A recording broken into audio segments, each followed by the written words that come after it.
In the world of Naruto filled with a number of ninja talent, there's a lot of different type of ninjas in the Naruto universe, and a lot of them are quote-unquote strong, but not in your traditional sense when it comes to just muscles. Some people are strong for muscle, like Rock Lee, who specializes in taijutsu and increases his physical might with resistance training. Some beings are strong like Tsunade because of her incredible chakra controlled ability to enhance her punching power by manipulating her chakra in a certain way. This is what you would call chakra enhanced strength, but then you got others that are strong because they literally have a tail beast inside of them and they can amp themselves with the tail beast, or one could say become one with the tail beast. Like how the main character Naruto himself can get physically strong because him being one literally with the tail beast and other forms and stuff. But then you got the Sandman of the Naruto universe. Yes, a sand ninja like Gaara that went through crazy character development throughout the series. And yes, since he's a sand ninja, he's exactly what you think he is. He has a lot of techniques and versatile ways to take you on, defend himself with sand-based attacks. Because of course, you know, in the Naruto ninja world, you can manipulate your inner energy. One could say chakra. Different characters have their own chakra reserve. Some characters have so much more chakra that they could spam moves more. Some characters have to be more conservative with chakra maintenance. The way his fighting style works, he carries a certain amount of sand on him at all times. It's like a special kind of sand. But then if he's in an area like this,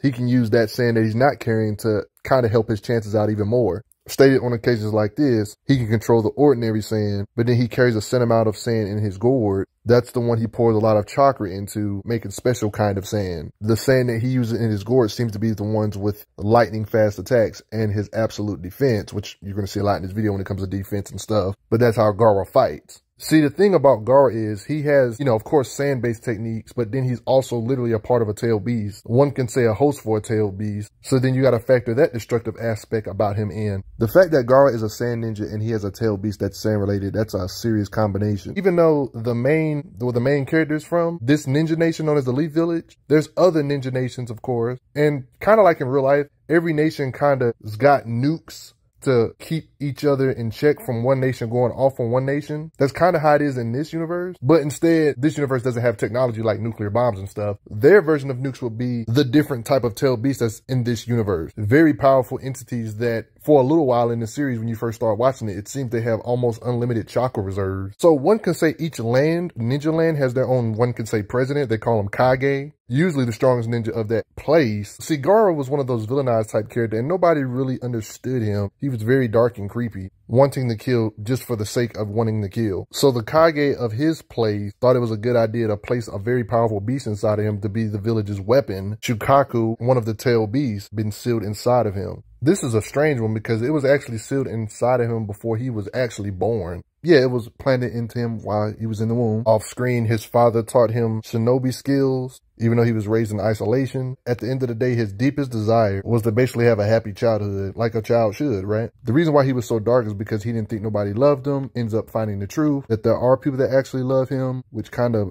made him go through some crazy character development. Yeah, the power of love, improvements. Even though it was believed it was Shukaku protecting Gaara, he still gets protection after it gets removed, showing that it's not Shukaku protecting him instantly or automatically. Even when the tail beast is not inside of him no more, he still gets protected, showing it's not Shukaku. It's not the tail beast protecting him. People thought it was the tail beast protecting him for its safety when the tail beast wasn't protecting him. But Gaara went through his fair share of evolutions throughout the saga. Matter of fact, he became such a great ninja, he even surpassed his father, being more than he had hoped. But how strong is he though? Well, let's just say for one, he's always prepared. Just in case there's no sand around, he always carries around sand for the most part, especially in the early part of the series, in that giant thing on his back. But then when we talk about his versatile sand technique, he can do versatile techniques to like hit little bullets like this, like a shower, a sand shower, to distract you, to get you off guard, just to get an opening. Oh, and did I mention Gaara can technically fly by just simply standing on the sand and having the sand levitate? He gets so good with his flying to where he can make others fly as well. He's one of those characters. He can make a sand shield, sand clone, even a sand shield that's like a thin layer over his skin. It's hard to even bridge the gap if you don't have enough strength to punch through his shield. Over time, he gets better with different shielding techniques. And he can even make an ultimate defensive shield that resembles Shukaku. This is not him channeling the power of Shukaku, by the way. This is just him kind of paying homage to him. This shield is kind of made differently. It's not what you think. He uses underground, collects the strongest minerals,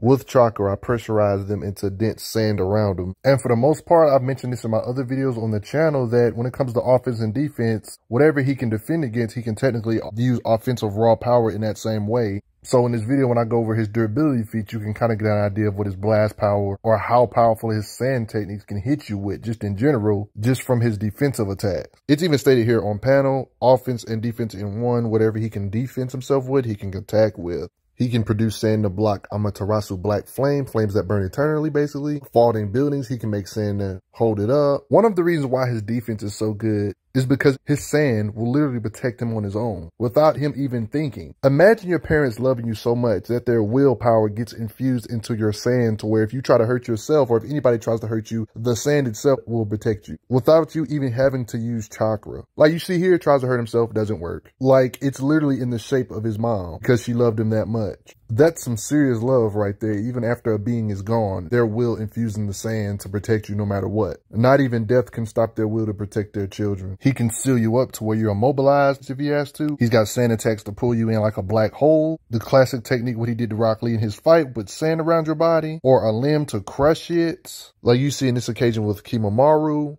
He can make a third eye to survey the field, even if he has protection. Like he still doesn't have a blind spot because even if he's surrounded by all this sand, he can still watch you with that jutsu, the third eye. He can use this eye to pretty much gather intel or do some snooping, basically. Gaara is one of those beings where his physicals isn't his strong suit, especially because he always blasts you with sand and stuff. He has no reason to punch you and stuff. Taijutsu and stuff, he has no reason to use. Hand-to-hand combat, he has no reason to use. But when you're fused with the tail beast, you kind of sometimes can't help but have superhuman physicals. I mean, he has different stages of his transformation to where he's like a hybrid form where he's like half and half. You can still see the humanness inside of him. He can start turning into the majority of Shukaku, and then he can just go full-blown super kaiju-sized Shukaku tail beast status. One can make an argument that his physicals gets amped when he doesn't even know it about the Shukaku. Even when he's not like all the way transformed, he can still hit beings their full body weight pretty far. I actually felt bad for the kid ninjas that wasn't ready for his power during this state. Having a tail beast is kind of a cheat code. When he's partially transformed on this occasion, with a simple hand swipe when he's partially transformed into Shukaku, the tail beast, he can effortlessly mess up trees or chop them in half with one slice. Just to show you his might, look at the collateral. You can get an idea of how hard he can strike. Sasuke even mentioning how he's increasing his speed, so all his stats get increased speed, strength, and everything. You see what he does to all this mess. Sasuke even said when he was young during this time period fighting Gaara, he would be dead already if he didn't have the Sharingan. Thanks to his speed and strength, knocked Sasuke back here. I mean, even without Shukaku, just normal sand blast, he can blast through concrete anyway. So Sakura, when she was young, you know, Sakura's super strong now with her chakra enhanced strength now. But back when she was young, Gaara in this semi-hybrid state of Shukaku being fused with him and stuff pins her to where she just literally can't move with his strength, kind of showing he can stretch too, and she's basically just helpless. Here sends Naruto flying physically.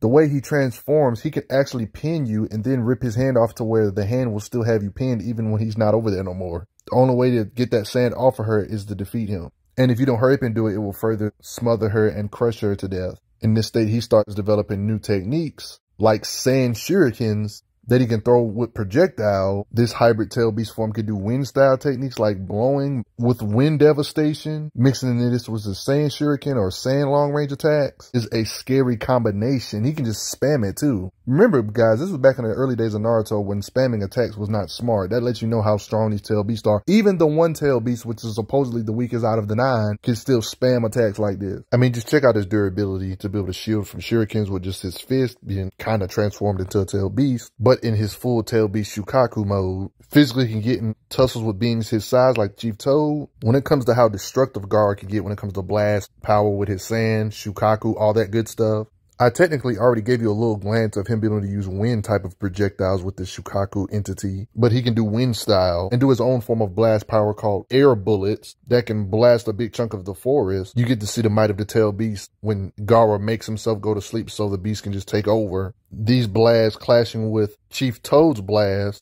clashing with one another. We've seen it do all this to the forest. Their blasts can be seen above trees. I mean, if you don't look at Tail Beast in general, I would definitely believe he can do something similar like these other Tail Beasts, like Tail Beast bombs that can level mountains. So off gate, Gaara with his Tail Beast should technically be able to do something like this already if we account for the Tail Beast Bomb. So technically, without even having to really go over anything, by default, he should technically be able to blast away mountains just from Shukaku, the Tail Beast alone, having that kind of power. But that's none of my business. And the fact he can do wind release is awesome. Later on in the Naruto anime, you can see more showings of the Shukaku in action. We see it in an occasion with the other Tail Beasts trying to seal up Madara. In my opinion, the best way to understand how strong he is to get an understanding of how much sand he can actually manipulate all at once. Because this is how you can get a full scope on how strong these characters actually are. When you can manipulate all this sand compared to a human size, he can manipulate sand, building-sized sand, or one could say a whole forest worth of sand, and then crush you with all this sand, town-sized amounts of sand,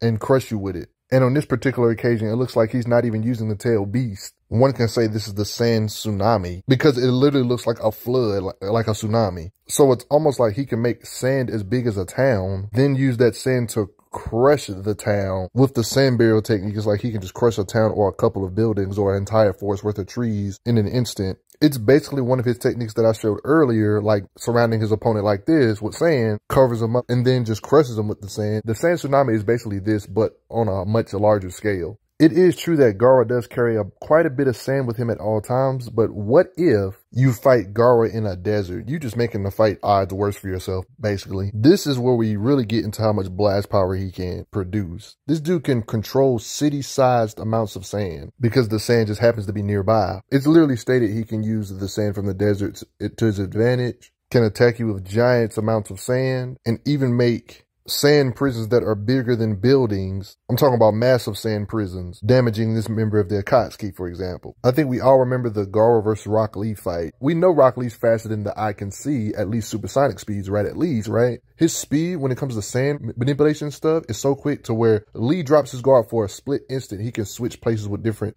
parts of his sand if he wishes. He had a sand shell that he left so he wouldn't take no damage the moment Rock Lee blinked, basically. It shows the speed of techniques he can do. And since we all know Rock Lee's pretty freaking fast, when it comes to fighting speed, you remember that guy Kimaru, the being that was fast enough to keep up with Rock Lee in hand-to-hand and not just get completely blitzed? This could give you an idea of how fast Gaara's sand is. The fact his sand can keep beings like Kimaru on their toes, beings that can react and fight Rock Lee without being blitzed. So to let you know his sand-based attacks are actually quite quick. And then you got cases like this, like it was literally stated, is your sand faster than sound? Evidently so, because Gaara messed up this guy. They even go as far as saying sand versus sound. Reikage is a speedster type being, one of the fastest in the series, and one of his attacks along with Killer Bee was stated in the guidebook. You know, the team up wrestling style move that Killer Bee and Reikage do. It stated that they go at the opponent's neck at almost the speed of light, apparently. Y'all remember that time where Reikage was pretty much speed blitzing Sasuke to the point Sasuke couldn't see what was going on? You know, younger Sasuke. Reikage, who has apparently lightning level speed at least, but apparently can attack at close to the speed of light apparently as well. Gaara's sand is fast enough to intercept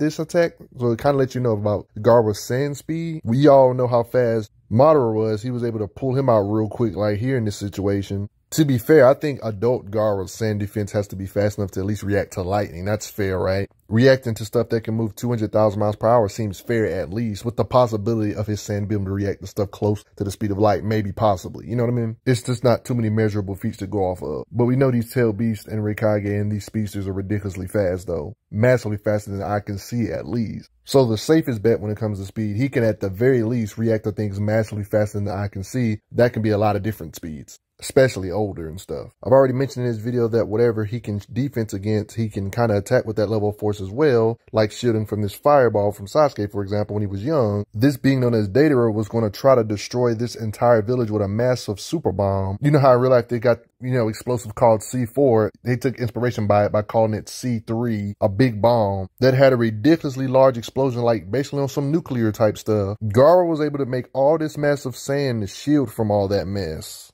And because he didn't want all this sand to fall over the entire village and destroy it all, he used the last of his strength to move all that sand away from them so they won't get crushed by all that massive amounts of city-sized sand. And here's a good idea of what he protected. So when it comes to the raw power he can produce, he can shield from stuff, make a dome that can shield from all of this, something that was going to wipe out all of this. So one can say on a whim, if he just wanted to be destructive and wasn't trying to protect them, he could just simply grab some sand from out here right quick and be a big butthole and just wipe out the entire city if he felt like it, or village, with the raw power he technically has. It's occasions like this that pretty much prove he could blast away a city if he felt like it. Because not only did he move the sand over the city, controlling city-sized amounts of sand, then he had to make sure the sand was strong enough to withstand the explosion. And then after the explosion was done, he had to move the sand out the way so the sand wouldn't fall on the village and crush him. You see what I'm saying? Also while shielding himself from the Doria. This is impressive because he almost beat an Akatsuki member, right? While he was kind of not really focused on him, trying to protect people at the same time. I mean, do you expect any less from somebody that achieved the title of Kazekage at a young behind the age of 15? Just like how the Leaf Village has Hokage, they have the Kazekage, which is the highest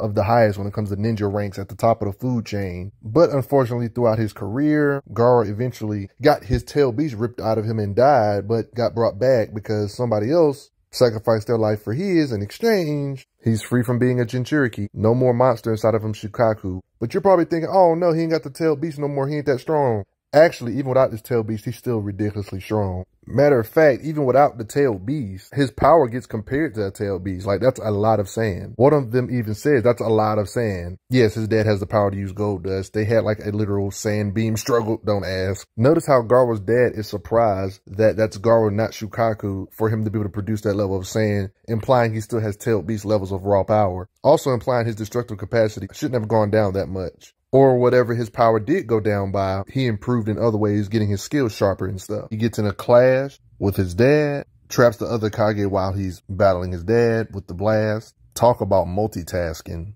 Like, I mentioned this briefly earlier when I was going over his different abilities. He can still manipulate all this sand, even without that tail beast inside of him. They put seals on him to help seal him up too, like that. And when it comes to the defense, that doesn't seem to be lacking either, because in the ninja war, he made this big shield to protect a lot of different ninja. When Madara decided to drop giant meteors, Gaara, along with this other ninja that can make stuff lighter, Gaara produced a massive amount of sand to help slow down the meteor. And then if we want to talk about Susanos, this is Itachi's Susano right here, but Madara has even better Susanos that have enough slicing power to cut through multiple mountains with one slash. If I'm being honest, I feel like all Susano stages have mountain shattering type of power and durability and stuff. For example, when Madara was in a weaker Susano state, Gaara was able to produce shielding that can stop this long range attack from Madara, because they stacked shielding on top of each other to help each other out. This was a battle when a whole bunch of Kages was working together, Kages from other lands, the top ninja of each land, and Gaara was one of these elite ninja representing his land. I mean, he even proved it. Even without the Shukaku being in him, he can withstand attacks from beings like this that are confirmed to be tail beast level, and a being that can crack Susanos, his shielding can block attacks from the Reikage. I mean, we already seen Reikage kind of getting a scuffle with Naruto with Kurama chakra mode activated that had tail beast level strength. I mean, we've even seen him match blows with the tail beast limb. So Madara, even in this weakened Susano state, should be at least a mountain shatterer. That time, Madara made Susano clones. His sand can shield from attacks from these clones. Even when the two are separated, when Shukaku and Gaara are separated, they still seem to work together in this particular occasion in the war. When he was fighting Madara, he does wind-style attacks against Madara, so Gaara can use the sand that goes inside Madara's pores to affect him from the inside. Smart strategy on their part working together. It was on this particular occasion when they attempted to seal up Madara, and Shukaku was using his body as an extension for sand to try to help seal him up. This was only temporary because Madara's Susano breaks out. You know how strong Madara is. Plus, he got the first Hokage's blood, so what do you expect? But in this particular occasion, Shukaku working together with the other tail beasts, along with the 9 tails, hits the Susano, all of them hitting him as well with the tail whip.